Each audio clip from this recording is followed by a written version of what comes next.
So ito guys, we are nearing the return of PBA sa November 5 na po. Pero meron po tayong bad news para sa mga Ginebra fans at mga Justin Brownlee fans. Okay? Kasi ito po yung headline ngayon sa Spin, Ginebra no longer contesting Brownlee positive test, awaits sanction. Okay? So nakakalungkot. Ito po, basahin po natin . Ginebra is waiting for the official word on the status of Justin Brownlee after he failed a doping test. Sabi po ni Al Francis Chua, they are no longer contesting the positive test and are now awaiting for the official communication on the sanction. Sabi niya, we are just going to wait kung anong sasabihin nila. As of now, wait and see kung ano ang gagawin kay Brownlee.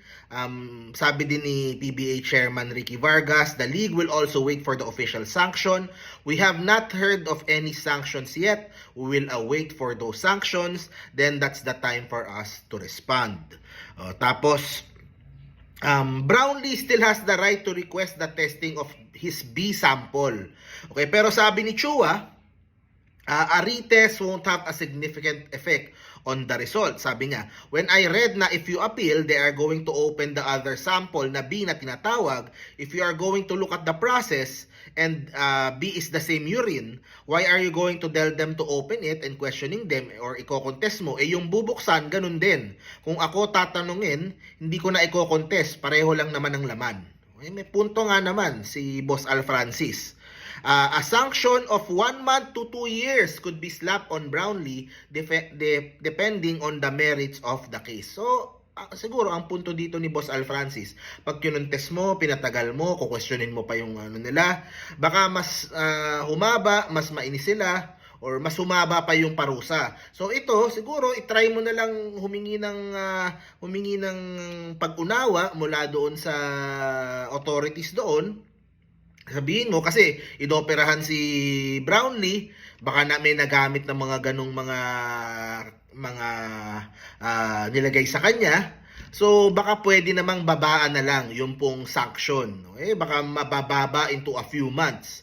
Yun nga lang, ang talagang mangyayari talaga ay hindi na siya makakasama sa Commissioner's Cup. Hindi na niya madedefend yung pong Commissioner's Cup ng Ginebra. So nakakalungkot po yun, lalo na yung mga nakapanood po sa atin doon sa Philippine Arena, di ba? Yung kalaban yung Bay Area Dragons. Ang ganda sana kung ma-defend at ma-repeat ni Justin Brownlee yung pong ginawa niya doon sa Commissioner's Cup nung huli. Pero anyway, naghahanap na po ng panibagong import yung pong Ginebra. So tumitingin po sila ng mga posibleng import na ipalit nila Coach Tim. And nakakalungkot po. Kumbaga, this is not the way na in-expect po natin after nung napakasayang panalo natin sa Asian Games.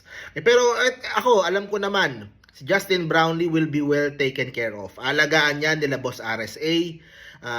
He will be given something to do siguro. Hindi ko alam kung anong gagawin niya habang yung time na nakasuspend siya. Pero hindi yan papabayaan nila Boss RSA. Sana lang mas may ginawa yung SBP. Yung, di ba sinasabi ni Noli Iyala, yung nakapaghingi sana sila ng authorization para doon sa treatment ni Justin Brownlee. Kaso yun nga, hindi na naisip in advance. Pero anyway, ano pa magagawa natin? Nandiyan na yan. Hindi na i-contest nila Boss Al. Naniniwala naman ako sa judgment nila.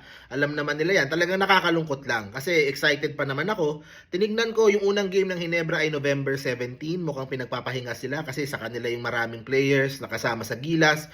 November 17 pa sila babalik. I was expecting sana to see Justin Brownlee play sa PBA. Kaso mukhang malabo mangyari yan. But anyway, we will just wait for his return sa kanyang pagbabalik.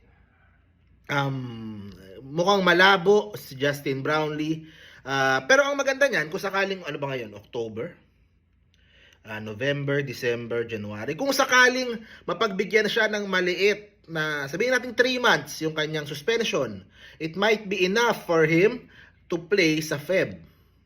Diba? Sa Feb na qualifiers natin. Kasi kung wala naman siya sa Ginebra, kung hindi naman siya naglaro sa Ginebra, o baka pwede siya doon sa qualifier sa February. So, yun. Sana we could only hope and pray na ganun po yung sitwasyon. Pero anyway, the whole country is behind Justin Brownlee. And he is a hero pagdating sa basketball, and yung statwa paggawa nyo na charot. Pero anyway nga, hindi magbabago yung pagtingin ng mga Pilipino kay Justin Brownlee, and we wish lang na sana nga nakalaro siya sa PBA. Pero ganun talaga, ganyan talaga yan. Wala na tayong magagawa sa problema na yan. We just hope for the best na sana maiksi yung suspension na ibigay sa kanya dahil dito sa doping test. Okay, so thank you very much guys. See you po sa next video po natin. Ang daming mga kaganapan din kasi si Mikey Williams wala sa talk and text. Okay, ang usapan ngayon si Stephen Holt, di ba? Sana wag naman i-trade kaagad ng Terra Firma. Makita po natin yung kanyang husay pagpasok niya sa PBA. So we'll just have to wait and see po, and nakaka-excite. And of course, yung PBA will be seen na at A to Z. Okay? Tapos 4 to 8 PM bago mag Batang Quiapo.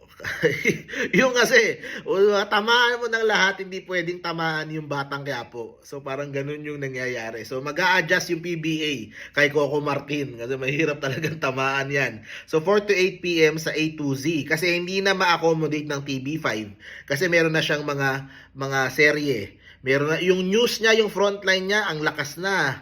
'Di ba? Number 2 sa 24 oras. So talagang hindi na ma-accommodate yung PBA. Nauusog-usog. Sayang na hindi na kasing lakas nung dati, no. Pero anyway, hopefully lumakas in the future na dyan sa A to Z, free television. So thank you very much guys. See you po sa next video po natin. Bye-bye. Go Ginebra.